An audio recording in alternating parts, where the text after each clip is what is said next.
Chapter 7. Interacting with Others. Flowing, not manipulation, is the way of higher consciousness. Flowing means moving with the forces around us, being in tune with the vibrations of the people and things in our environment. Flowing enables us to find the love, beauty, and peace that we are missing in our lives. But flowing is impossible based on the models of how to be happy that we learned in our childhood. For we cannot flow or harmonize when we are the slaves of our addictions.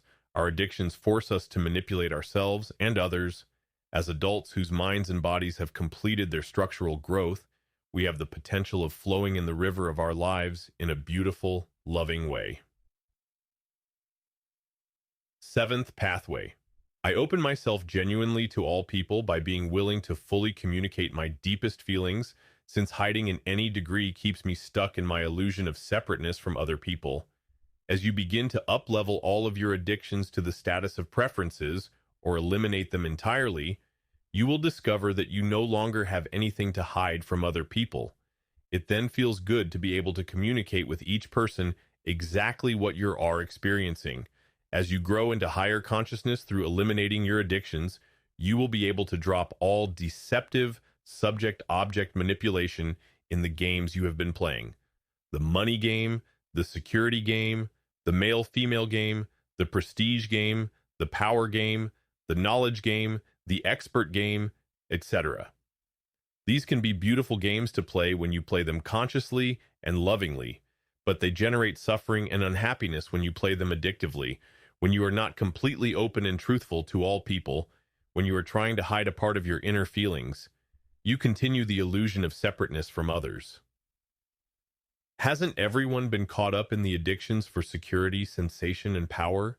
Are you under the illusion that you have desires and feelings that are so horrible that others will be shocked, or are we really all one?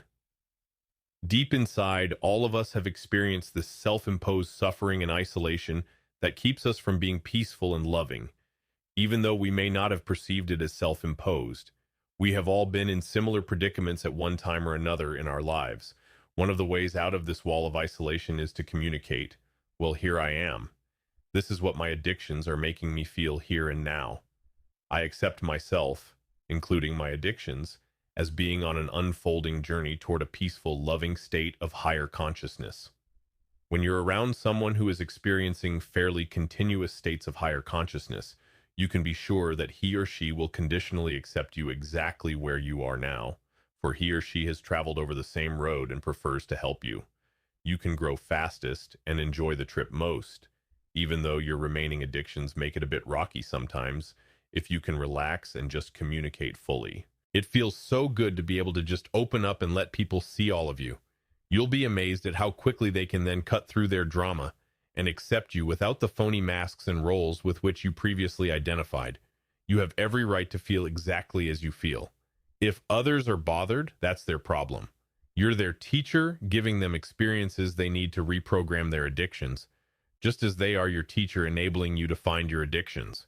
When you consistently use the pathways, you do not have to scream, viciously attack, or otherwise unduly threaten another person in order to communicate your deepest feelings. You don't need to lay judgments on people or prove them wrong. You just talk about your own consciousness. Instead of, "You are horrible and I don't want to ever see you again," you can say, "You've put me in touch with one of my addictions, and right now I feel so angry at you I don't want to be with you." When you just talk about your own consciousness, you give both yourself and the other person a better chance to work through the addictive programming that produces the illusion of separateness. The ninth pathway suggests that you give yourself a short period of time to work through the emotion caused by your addiction.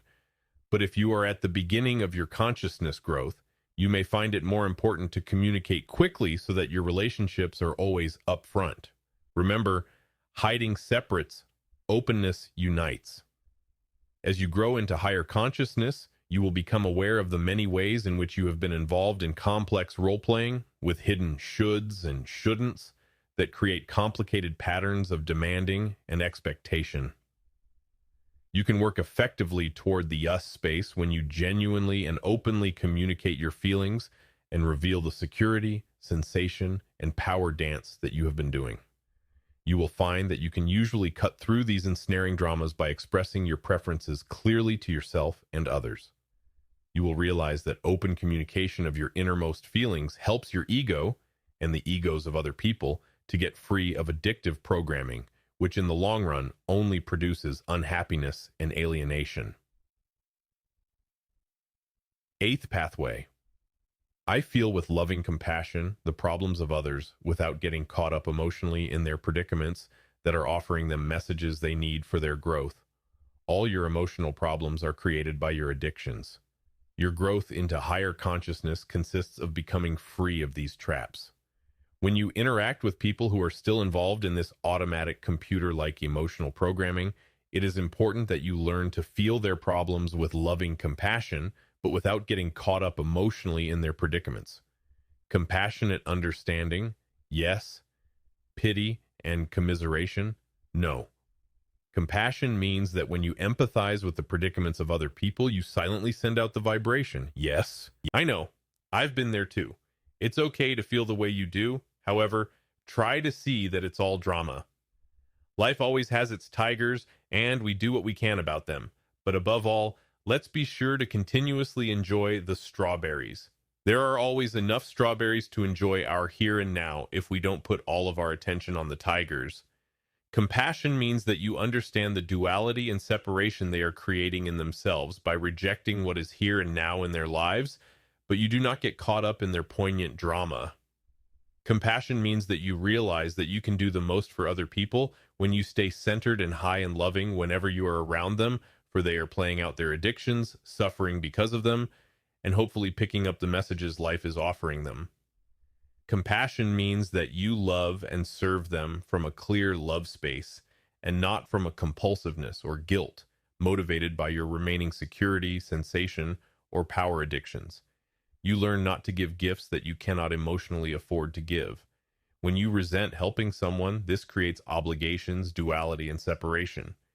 You cannot psychologically afford to give such help, and the recipient cannot afford to receive it. The price in personal distance and separation is too high if you give to avoid a feeling of guilt or from a should or ought motivation. When you help someone because of a feeling of obligation or duty rather than free-flowing love, you may find yourself resenting the person for needing your help. These negative feelings can prevent you from being sensitive to his or her real here and now needs and doing or saying what would really be helpful. Very often, just being in a loving space with a person as you listen to him or her is more helpful than any advice you could give. When you can help someone with a feeling of love and oneness, you just do it because it feels good to you. When you feel oneness with another, there is no giver or receiver. There's just us here. It's like one hand washing another. You are just letting energy flow through you. When you are with someone who is trapped in the suffering caused by addictions, you use this as an opportunity to work on your consciousness. The greatest thing you can do for others is to remain happy and loving when you are with them. You do not get caught up as a supporting actor no matter how tragic the role they are playing in the drama of their life. It's their thing to play this role. They probably chose this role, either consciously or unconsciously, and are clinging to it. The best way to give them a chance to free themselves from their addictive trap is for you to avoid getting caught up emotionally in the stuff that they are taking so seriously. They are not that stuff with which they are identifying. Behind all that, here we are. As the law of higher consciousness suggests, the game is to love everyone unconditionally, including yourself. As you begin to increase the number of people for whom you feel unconditional love, you will be aware of the many security, sensation, and power dramas that each of them is busily playing out. You realize that you cannot, in practice, have enough time and energy to love everyone you meet if you have a bleeding heart response to the heap of problems people are creating in their lives. Your life works best when you love, serve, and flow your loving energy, not from a lower consciousness motivation of I am helping you or I will save you, but simply from the awareness that the universe gave this energy to me and it feels good to pass it along. As you become more conscious, your energy will increase, and also as you become more conscious, less of it will be drained by your own security, sensation, and power addictions. You will then liberate a continuous stream of energy which will flow into loving and serving people around you. Ninth pathway. I act freely when I am tuned in, centered, and loving, but if possible, I avoid acting when I am emotionally upset and depriving myself of the wisdom that flows from love and expanded consciousness. When you are emotionally upset, you energize the addictive patterns of other people who are also caught in the lower levels of consciousness. They will mirror your uptightness and will not be tuned in, perceptive, and able to fully understand what you are trying to tell them.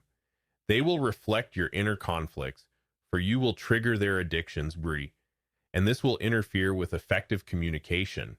The things you do or say when you have stirred up your emotions and the emotions of other people will be handled in a way that is destructive of peace, love, and oneness. You may be able to pull a power trip to make something happen, but it will not feel right to all concerned. And the future consequences of your actions will cause greater future conflicts. Bad vibrations like the measles are contagious. Every time you interact with anger, resentment, or fear, you add a little reinforcement to the addictions from which we wish to be liberated. You know the story of the man who bawled out his friend, and the friend went home and fought with his wife, who spanked her child, who then kicked the cat. Now let's turn it around. For good vibrations are also catching. Let's be the man who complimented his friend, and the friend went home and kissed his wife, who was so extra loving to her child that he gave the cat some milk without even being asked. To avoid adding to the total sum of the bad vibrations in the world, unless you are in physical danger, wait until you are tuned in, centered, and loving before you act. Then your perception and wisdom may lead you to choose a more effective course of action, but even if you do the same thing that you originally intended to do, it now has a better chance of success because the consciousness level of everyone concerned is elevated. Instead of acting out a drama of addictions, you are, here and now, communicating as a tuned-in human being, telling what you feel and what you prefer. The seventh pathway and the ninth pathway put you in an interesting predicament. The seventh pathway tells you to communicate your deepest feelings, and the ninth pathway says for you to withhold your communication, if possible, until you are perceptive, centered, and loving. What this means is that you are always ready to be completely open and to communicate with people, but if you are caught in the grip of a disturbing emotion, you give yourself a little time to work on your addiction, rather than acting out the fight or flight feeling you have triggered. A part of your growth into higher consciousness will be associated with how perceptively you handle these two pathways. You can use the ninth pathway to hide, or you can use it to delay your responses to people long enough to give the other pathways an opportunity to rescue you from the negative emotions you have triggered. Always remember that you cannot put off for long. You're making an upfront communication of your deepest feelings if you wish to be conscious, perceptive, and loving. Unexpressed feelings act like a cancer in your brain that malignantly spreads, warping your perceptions and bringing you alienation and suffering. You thus learn to use the seventh and ninth pathways to create more and more aliveness and beauty in all of your relationships with other people.